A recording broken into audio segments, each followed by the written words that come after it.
kita sudah dengan matematika. Sekarang kita lanjutkan ke pembelajaran tematik, yaitu kita akan mulai dengan tema 1, yaitu organ gerak hewan dan manusia. Organ gerak hewan dan manusia. Di mana yang perlu kita bahas sekarang yaitu organ gerak hewan. Organ gerak hewan. Kita ketahui bahwa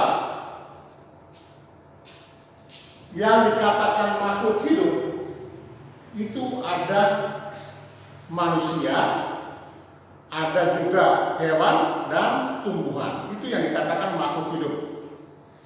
Salah satu ciri daripada makhluk hidup yaitu bergerak.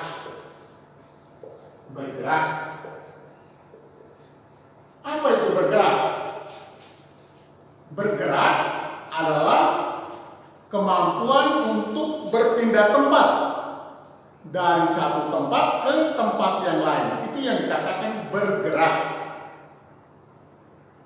Jadi Bapak ulangi, bergerak adalah kemampuan berpindah tempat dari satu tempat ke tempat lain. Sama halnya dengan hewan. Hewan pun mempunyai kemampuan untuk bergerak, kemampuan untuk berpindah tempat. Cara bagaimana hewan bergerak itu berbeda-beda, pada dasarnya berbeda-beda. Yaitu kita lihat seperti contoh, burung. Burung itu bergerak, berpindah tempat, itu menggunakan sayapnya untuk terbang. Jadi menggunakan sayapnya untuk terbang. Itu pada burung. Kita lihat organ gerak yang lain, yaitu kelinci. Kalau kelinci dia gunakan apa? Kelinci yaitu dia menggunakan kaki dan melompat. Dia menggunakan kaki dan melompat. Kalau kamu lihat pada kelinci, itu kaki bagian belakangnya itu agak panjang. Itu sebagai tempat tumpunya untuk dia meloncat. Makanya kita lihat bahwa kalau kelinci lompatnya jauh. Kemudian berikutnya seperti siput. Siput, organ geraknya yaitu dia menggunakan kaki perut dan merayap. Kaki perut dan merayap. Itu pada siput. Kemudian pada ikan itu dia menggunakan apa? Kalau ikan menggunakan siripnya. Untuk apa? Untuk berenang. Untuk berenang. Berikut lagi, seperti kita lihat, belalang. Belalang itu menggunakan organ geraknya yaitu sayap dan 3 pasang kaki.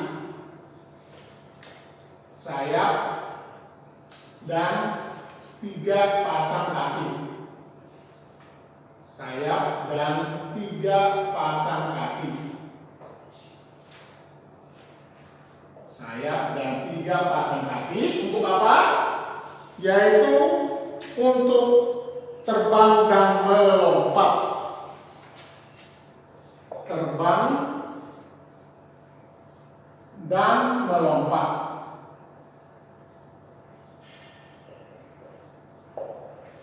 Terbang dan melompat. Bintang laut. Bintang laut itu menggunakan yang disebut dengan itu sistem vaskular air. Sistem vaskular air, vaskular air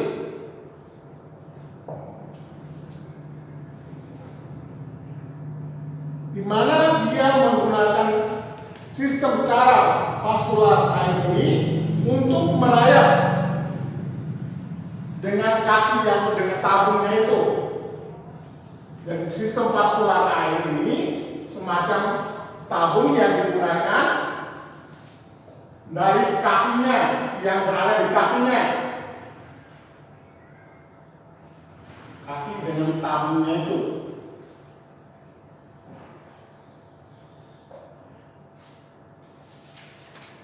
Untuk merayap.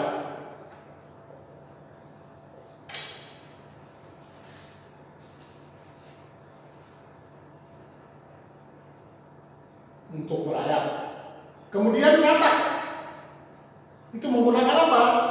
Yaitu dia menggunakan tungkai kaki untuk meloncat.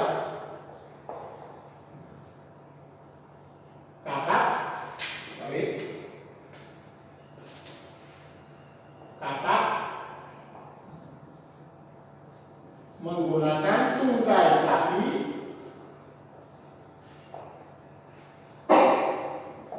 untuk melompat.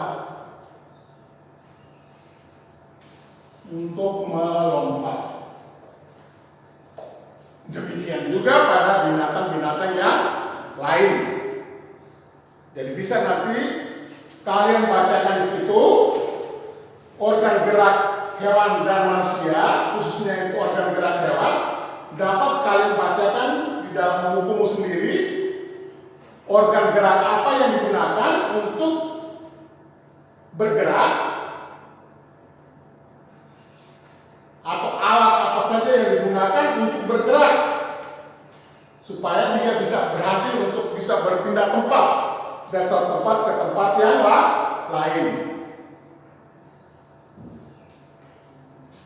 Semua organ gerak hewan ini, semua organ gerak daripada hewan ini, kalau kita kelompokkan hanya ada dua jenis alat gerak.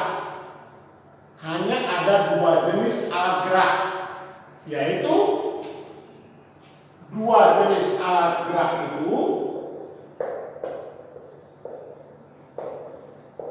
yang pertama adalah alat gerak pasif. Alat gerak pasif berarti tetap berada di tempat, yaitu yang disebut dengan itu alat geraknya itu adalah tulang. Sedangkan alat gerak yang kedua, alat gerak aktif, itu adalah otot.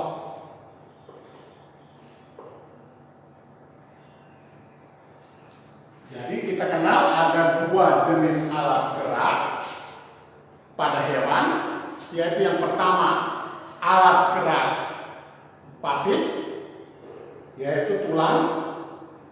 Sedangkan untuk alat gerak daripada aktif, yaitu otot. Sudah Bapak katakan bahwa hewan memiliki cara bergerak yang berbeda-beda, seperti yang sudah Bapak paparkan ini. Burung yang pakai sayap untuk terbang, kelinci kaki untuk melompat, dan sebagainya yang sudah Bapak sampaikan. bisa juga Anda pelajari lagi di dalam bukumu macam-macam hewan yang lain yang itu mempunyai alat geraknya, di mana alat gerak yang berbeda-beda ini itu dipengaruhi oleh dua hal, yaitu yang pertama yaitu tergantung pada tempat hidupnya, sedangkan yang kedua yaitu dipengaruhi oleh bentuk rangkanya. Jadi alat gerak hewan itu dikelompokkan menjadi dua macam. Yang pertama alat gerak pasif, yang kedua alat gerak aktif. Ini pun dia bisa bergerak berbeda-beda itu karena tergantung pada tempat hidupnya dan juga pada bentuk rangkanya. Nah, ini anak-anak ingin berbagai macam hal tentang organ gerak pada hewan. Nanti kita akan lihat pada kesempatan berikutnya untuk organ gerak hewan yang lainnya. Sekarang Bapak lanjutkan dengan bahasa Indonesia, yaitu tentang pokok menentukan ide pokok.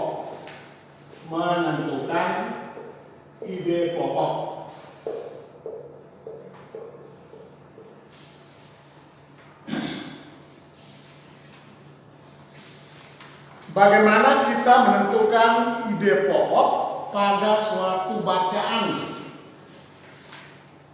Yaitu kita harus lihat dulu bahwa bacaan itu sendiri terdiri dari paragraf. Bisa 2 paragraf, bisa 3 paragraf, atau bahkan bisa sampai 10 paragraf. Apa itu paragraf? Paragraf adalah kumpulan dari beberapa kalimat yang berisikan tentang suatu informasi. Itu yang dikatakan paragraf. Dan suatu bacaan terdiri dari berapa paragraf itu, setiap paragraf pasti mengandung suatu informasi. Nah, itu yang dikatakan paragraf. Lalu kita mau menentukan ide pokok pada setiap paragraf. Kita harus tahu dulu apa itu ide pokok. Ide pokok itu apa? Yaitu gagasan yang menjadi pokok atau dasar daripada sebuah paragraf. Itu yang dikatakan ide pokok, gagasan yang menjadi pokok atau dasar dari sebuah paragraf, di mana ide pokok ini terdapat di kalimat utama. Itu harus tahu dulu. Ide pokok ini terdapat di kalimat utama. Fungsinya apa ide pokok itu?